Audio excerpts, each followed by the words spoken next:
भारत माता को लूटा गया, तब 1925 को एक भारत माता का एक सपूत इस धरती पर आया।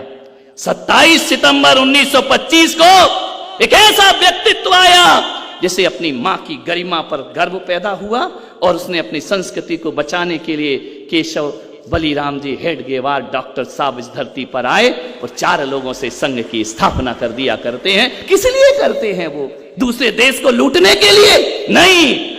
मेरी माता का आंचल यदि कहीं खींचा जाता है, कोई दुर्योधन जैसी दुर्बुद्धि यदि भारत माता को निर्वस्त्र करना चाहता है, तो ध्यान रखना कोई हेडगेवार जैसा नारायण श्री कृष्ण उसका चीर बढ़ाने इस धरती पर आ जाया करता है। ध्यान रखिए, उन्होंने संस्कृति की रक्षा की है। एक व्यक्ति के अंदर चिंगारी जली, दीप से दीप जलते गए जलते गए जलते गए, और आज देखिए जहां तक मुझे याद है, अब बढ़ गया हो कम मुझे नहीं मालूम, 57,000 से अधिक शाखाएं इस देश में आरएसएस की चला करती हैं, संघ की चला करती हैं। 80 देशों में हमारी गतिविधियां चला करती हैं। मान्यवर, मैं आपसे निवेदन कर रहा हूं, वो एक छोटा सा दीप जला था, महाराष्ट्र से वो चिंगारी जली थी, वह नागपुर से चिंगारी जली थी, और एक दीप आज दीपावली बनकर पूरे विश्व में दिखा रहा है कि भारत की ताकत क्या है, भारत का वैभव क्या है, भारत की संस्कृति क्या हुआ करती है। मान्यवर, सोचना है आपको, इनके बलिदानों को,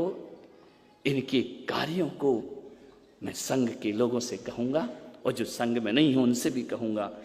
संघ में नहीं है इसका मतलब ये नहीं है कि वो इनका नहीं है, ये हमारे नहीं है, हम सब संघ ही हैं। ध्यान रखना मान्यवर, एक व्यवस्था अलग होती है, ये कोई संगठन नहीं है,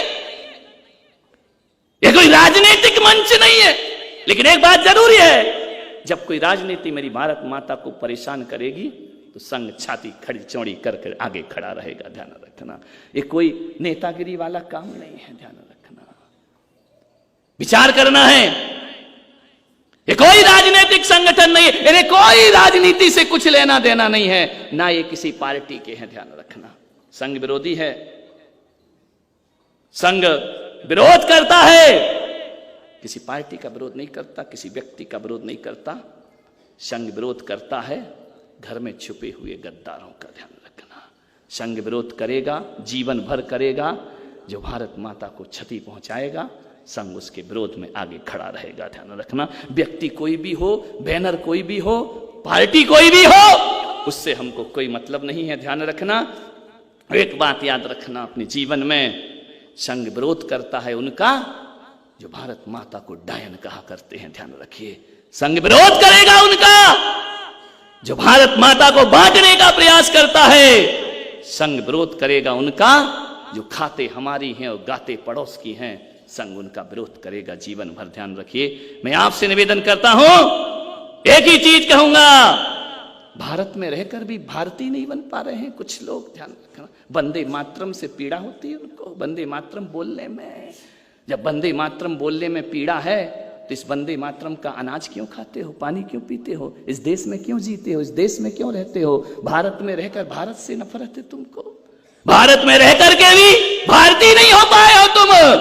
ऐसे लोगों से देश चला जाता है। मैं इतना ही कहता हूं कि दिल के छाले झुलसते हैं सीने के दाग से, और घर में आग लगती है घर के चिराग से। ध्यान रखना, हमें अपनों ने लूटा है, गैरों में कहां ताकत थी। ध्यान रखना, जागृति पैदा करना है हमें। मान्यवर, सोचना है आपको, हमारे प्रचारक लोग क्या स्वार्थ है इनको, क्या चाहिए इनको इस देश से?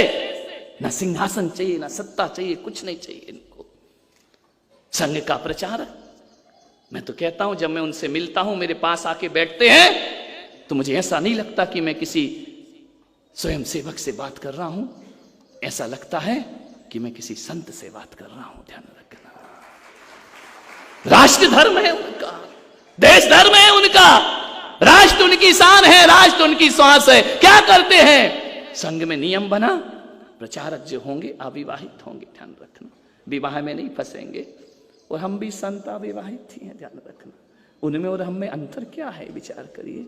संघ के लोग तो वो लोग हैं, कोई वेतन भोगी लोग नहीं है, ये इन्हें तनख्वाह नहीं मिला करती है, ये कोई राष्ट्र सेवा करके पैसा नहीं लिया करते हैं। ध्यान रखना, राष्ट्रीय स्वयं सेवक संघ तो वो संघ है, मैं बचपन से जानता हूं, बचपन से मेरा इस ओर झुकाव रहा है, और आज संत बनने के बाद तो झुकाव और ज्यादा बढ़ गया है, ध्यान रखना। वह इसलिए बढ़ गया, ये कुछ वेतन भोगी लोग नहीं है, पैसा नहीं लिया करते हैं, ध्यान रखना।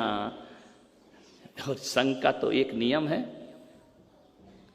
आदरणीय मोहन जी भागवत से मेरी कई मुलाकातें हुई, कोरोना की वजह से 2-2.5 साल से उनसे संपर्क नहीं हो पा रहा है।